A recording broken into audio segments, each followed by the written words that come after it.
Jujutsu Kaisen का season 3 खत्म हो चुका है और इस सीजन के अंदर बहुत कुछ हुआ।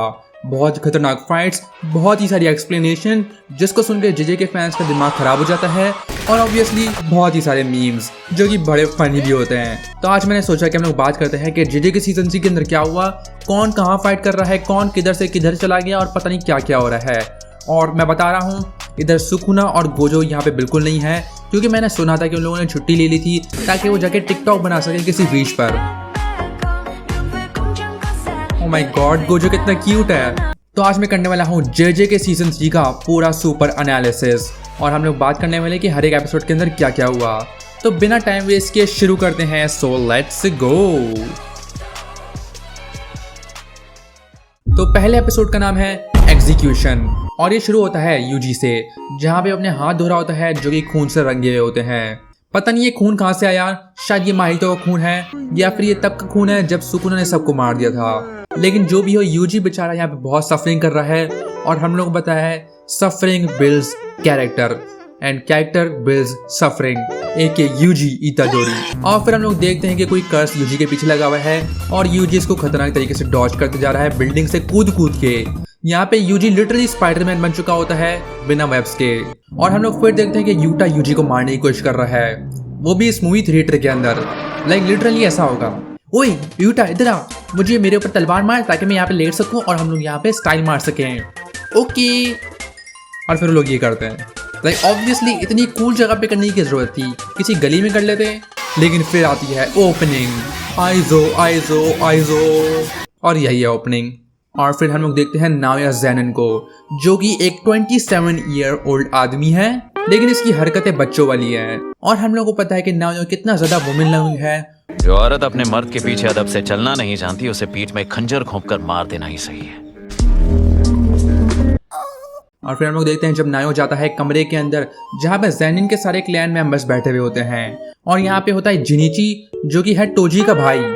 ये है टोजी का भाई, लगता है जंगल से भाग के आया है। नाओया भी ये बोलता है कि टोजी ज्यादा हैंडसम है, तो ये बेचारा जिनिची साइड कैरेक्टर लिटरली। लेकिन ये फोरशैडोइंग है जो कि आगे होने वाला है। तो बेसिकली यहाँ पे होता ये है कि नाओया बनने वाला था head of the Zenin clan, लेकिन नाओबिटो ने कुछ ऐसा किया था कि अगर गोजो को कुछ भी हो गया तो ज़ेनिन क्लैन का लीडर नाओया नहीं बनेगा बल्कि बनेगा मेगुमी, क्योंकि उसके पास है 10 शैडोज, क्योंकि उसके पास है डोमेन एक्सपेंशन और क्योंकि उसका डैड है गोजो सातोरू। तो वो लिटरली एक पोटेंशियल मैन है और ज़ेनिन क्लैन को पोटेंशियल बहुत ही पसंद है। तो हमारा पोटेंशियल मैन अब ज़ेनिन क्लैन का लीडर बन गया है। और ये सुन के नाओया को बहुत ही गुस्सा हो जाता है, वो इतना पागल हो जाता है कि वो डिसाइड कर लेता है कि वो मेगुमी को मारने जाएगा। और नाओया एक 27 साल का आदमी होते हुए भी एक औरत से अपने शूज टाई करवा रहा होता है।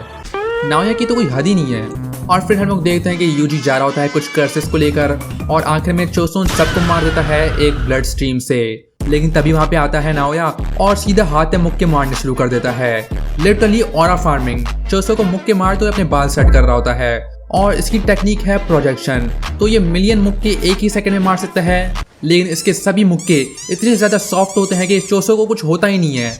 लाइक लिटरली यहाँ पे इसने 1000 मुक्के मार दिए हैं और चोसो को लिटरली 1 HP डैमेज हुआ है। लेकिन तभी वहां पे आ जाता है यूटा और वो भी यहाँ पे इतने ज़ेस्टी पोज के अंदर आता है ना, लाइक लिटरली है क्या Utah, what the fuck bro. और तभी यूटा जाता है यूजी के पीछे और चोसो जाता है नाओया के पीछे और ये फाइट शुरू हो जाती है। यूजी फाइट करता है यूटा से, लेकिन यूटा लिटरली एक स्पेशल ग्रेड है और उसके पास एक पेट भी है रीका। तो वो दोनों बिल्कुल गैंग अप करते हैं यूजी पर और वो मार देते हैं यूजी को। तो इस एपिसोड 1 के अंदर Yuji is dead already. Episode 2 शुरुआत होता है नाओया वर्सेस चोसो से। नाओया लिटरली मारते ही जा रहा है मुक्के, लेकिन वो इतने ज्यादा कमजोर होते हैं ना कि चोसो को कुछ होता ही नहीं है। जिसके बाद चोसो ऑब्वियसली अपना खतरनाक मूव दिखाता है और लिटरली खून का समंदर में नाओया को डुबा ही देता है। लेकिन जीतने का कुछ फायदा था नहीं, क्योंकि यूटा वहां पे आके उसको 1 शॉट कर देता है और नाओया को बोलता है कि बेटा घर जा, तेरे से ना हो पाएगा, तो बस बता दे कि मैंने यूजी को मार दिया है। और फिर हम लोग देखते हैं यूजी के डैड और मॉम। यूजी का डैड बिल्कुल नॉर्मल इंसान, थोड़ा अजीब सा है लेकिन सही है। और यूजी की मॉम केंजाकू है। ये यूजी की मॉम के अंदर केंजाकू बैठा हुआ है। लेकिन फिर यूजी उठता है यूटा के सामने और यूटा हंसने लग जाता है और बोलता है इट्स अ प्रैंक ब्रो, तेरे दिल को मैंने फोड़ दिया, इट्स अ प्रैंक ब्रो। मैंने रिवर्स केस टेक्निक इस्तेमाल करके हील कर दिया, इट्स अ प्रैंक ब्रो।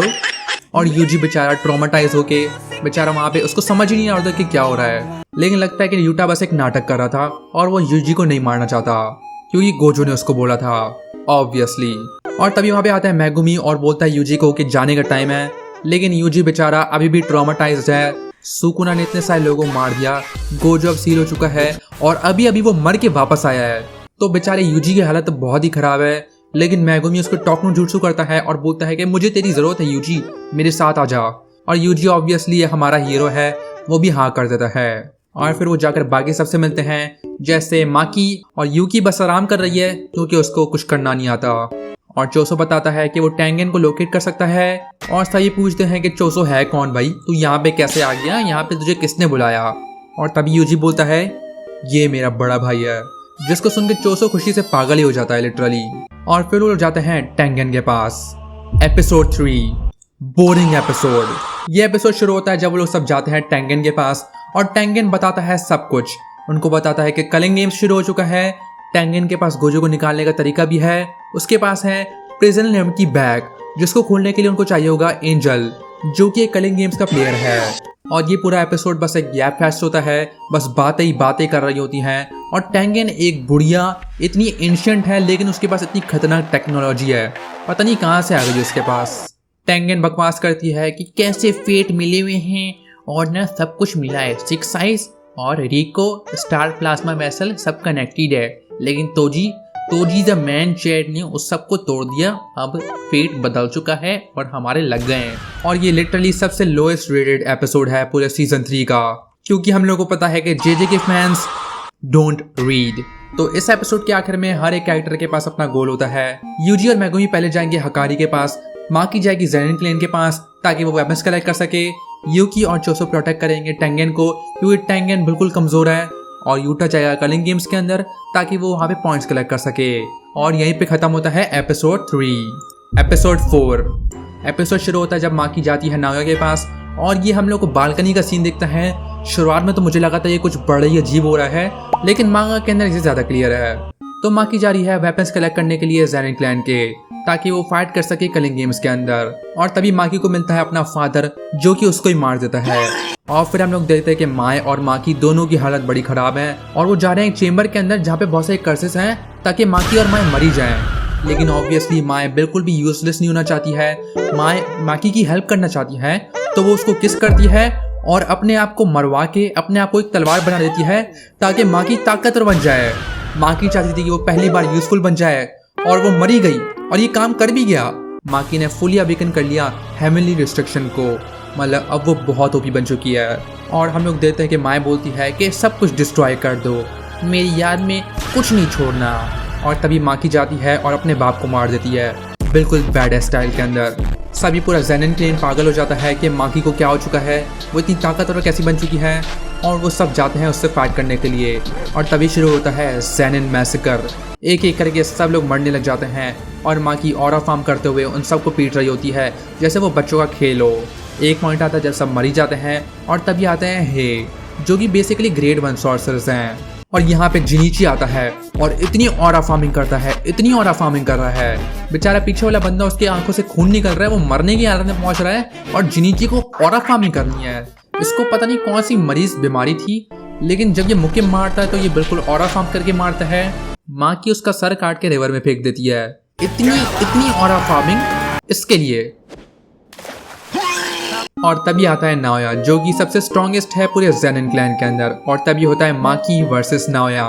अब ये फाइट बहुत ही बैड ऐसा है। हम लोग देखते हैं नाओ की बैक स्टोरी कि वो कितना ज़्यादा ग्लेज करता है गोजो और टोजी को, और यहाँ पर माकी को ही प्रॉब्लम हो रही होती है, लेकिन तभी वो फोकस करती है और नाओया को इतना खतरनाक मॉर्टल कॉम्बैट स्टाइल के अंदर पंच मारती है ना कि नाओया मरने की हालत में पहुंच जाता है।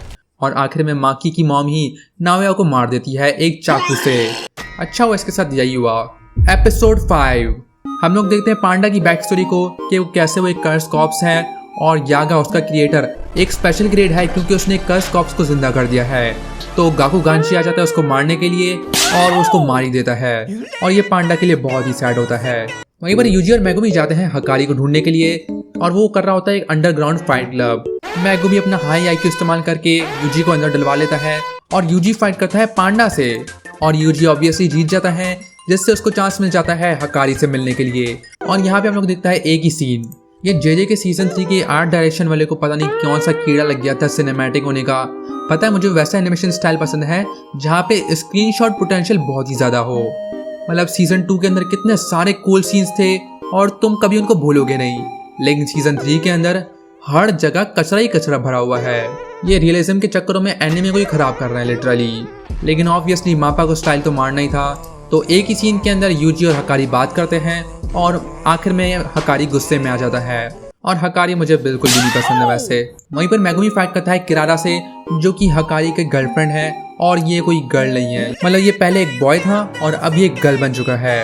हकारी बड़ा अजीब इंसान है, लेकिन हम लोग को पता है कि मेगुमी पोटेंशियल मैन है। वो अपनी बनी फेंकता है खतरनाक वाले और फिगर आउट कर लेता है कि किरारा की टेक्निक कैसे काम करती है और आखिर में उसको हरा भी देता है। तो मेगुमी W। और फिर हकारी बदमाश हक करने की कोशिश करता है बेचारे यूजी पर। यूजी बेचारा इतना जलील हो चुका है और उसको तब भी मारे ही जा रहा है। हकारी को बदमाश बनने का बहुत ही शौक है वैसे, लेकिन यूजी की ताकत देख देख के ना हकारी खुद ही थक जाता है और बोलता है कि मैं सुनने के लिए तैयार हूँ। एपिसोड 7 हम लोग देखते हैं कि केंजाकू निकाल रहा होता है यूजी के दोस्त को, जो कि एपिसोड 1 के अंदर थी। तो हाँ, केंजाकू अपने मम्मी वाली हरकतें कर रहा है और केंजाकू बड़ा स्वीट इंसान है। यूजी मेगुमी बताता है कि गोजो सातोरू सील हो चुका है और हम सबके लग गए हैं। उनको पहले यकीन नहीं होता, लेकिन फिर वो भरोसा कर लेते हैं और फिर हकारी को पता चलता है कि मेगुमी है ज़ेनिन क्लैन का हेड। तो ये हकारी ऑब्वियसली इतना सेल्फिश इंसान है कि ये मेगुमी का फायदा लेने की कोशिश करता है, लेकिन इसको नहीं पता अगले दिन ही ज़ेनिन क्लैन खत्म हो गया। मेगुमी और यूजी एंटर करते हैं कलिंग गेम्स को और वो दोनों स्प्लिट हो जाते हैं और यूजी आते ही उसके ऊपर रश हो जाता है। मतलब लिटरली स्पॉन किलिंग चल रही होती है यहाँ पर भी, लेकिन ऑब्वियसली यूजी इस पंखे वाले आदमी को आराम से मार देता है और यूजी को मिलता है एक लड़का जो कि उसके स्कूल का ही था, जिसको पता है कि हिगुरुमा कहाँ पर है। और मेगुमी को मिलती है रेमी, जो कि पहले तो नाटक करने की कोशिश करती है, लेकिन मेगुमी एक सिग्मा मेल है, उसके ऊपर ये चाल नहीं चलने वाली। और लगता है रेमी को भी पता है कि हिगुरुमा कहाँ पर है। तो यूजी जाता है अपने दोस्त के साथ और मेगुमी जाता है रेमी के साथ। अब दो रास्ते हैं और अब कौन सा सही होगा ये तो पता चलेगा अगले एपिसोड के अंदर। एपिसोड 8 हम लोगों को मिलती है हिगुरामा की बैक स्टोरी, जो कि बहुत ही ज्यादा सिनेमैटिक है, कुछ ज्यादा ही सिनेमैटिक है। पर बेसिकली ये होता है कि जापान के अंदर जो भी फंस गया वो मर गया और हिगुरुमा एक बंदे को बचाना चाहता था। तो पहले 2 ट्रायल तो बड़े अच्छे से गए, बंदा आराम से निकल गया और उसको गिल्टी नहीं बोला गया, लेकिन आखिरी ट्रायल के अंदर उसको मारने का ऑर्डर दे दिया और तभी हिगुरुमा कर देता है डोमेन एक्सपेंशन इन सभी इंसानों पर। भाई हिगुरुमा चिल आउट ब्रो, इतना गुस्सा नहीं होना है कि जज वज होता रहता है। लिटरली डोमेन एक्सपेंशन ही कर दिया। मतलब सोचो तुम जज के अंदर हो और जज ने बोला ये बंदा गिल्टी है, इसने इसको मारा था, और दूसरा बंदा बोल रहा है रेओई की तेंकाई। वापस जाता है यूजी और मेगुमी पर। कौन सा रास्ता सही होगा? ऑब्वियसली यूजी का रास्ता सही था और रेमी मेगुमी को लिटरली एनिमीज के बेस के अंदर लेके जाती है डायरेक्ट। तो यहाँ पे रेमी तो बड़ी कुतिया है। यूजी को मिलता है हिगुरुमा, जो कि बाथटब के अंदर नहा रहा होता है कपड़े पहनकर, और हमें पता चलता है कि जब से कलिंग गेम शुरू हुआ है तब से हिगुरुमा ने बहुत ही ग्रोथ कर ली है। मतलब डोमेन भी खोल लिया है और हिगुरुमा को पसंद भी आ रहा है और वो देखना चाहता है कि कलिंग गेम्स कहाँ पे जाएगा। लेकिन ऑब्वियसली यूजी को चाहिए उसके पॉइंट्स, तो यहाँ पे शुरू होती है यूजी वर्सेस हिगुरुमा और हिगुरुमा आते ही करता है रेओई की तेंकाई। हिगुरुमा ब्रो चिल आउट, इतना भी गुस्सा नहीं होना, लिटरली रेओई की तेंकाई कर दिया और इसके रेओई की तेंकाई भी खत्म होता है एपिसोड 8। एपिसोड 9 यूजी फंस चुका है हिगुरुमा के डोमेन एक्सपेंशन के अंदर और वो लिटरली एक कोर्ट है जहाँ पे ये डेथ वाला शिनिगामी बताएगा कि यूजी गिल्टी है या नहीं। अगर यूजी गिल्टी निकला तो यूजी के लग गए और अगर यूजी गिल्टी नहीं निकला तो यूजी बच गया। तो यूजी जब एक छोटा बच्चा था तो वो एक इलीगल शॉप के अंदर चला गया था जहाँ पे उसको नहीं जाना चाहिए था और यूजी बता देता है कि वो गया था बस बाथरूम इस्तेमाल करने के लिए और यहाँ पे यूजी के लग गए। उसके पास कर्ज एनर्जी चली गई अपनी और यहाँ पे यूजी फाइट करता है बिना कर्ज एनर्जी के, जिससे यूजी को कोई फर्क नहीं पड़ता। ऑब्वियसली यूजी के पास कभी ज़्यादा कर्ज एनर्जी थी नहीं, तो वो लिटरली अपने मसल से फाइट करता था। लेकिन एक पॉइंट पे यूजी की हालत बहुत ही खराब हो जाती है और वो तभी मांगता है एक रीट्रायल, जो ये काम कर भी जाता है। हिगुरुमा का डेथ शिनिगामी बोलता है क्या यूजी ने ही शिबुया के अंदर सभी लोगों को मारा था? और यूजी बेचारा हाँ बोलता है क्योंकि वो अभी भी गिल्टी है। और यहाँ पे निकलती है एग्जीक्यूशनर स्वॉर्ड, जिसको अगर लग गई ना यूजी 1 सेकंड में मर जाएगा।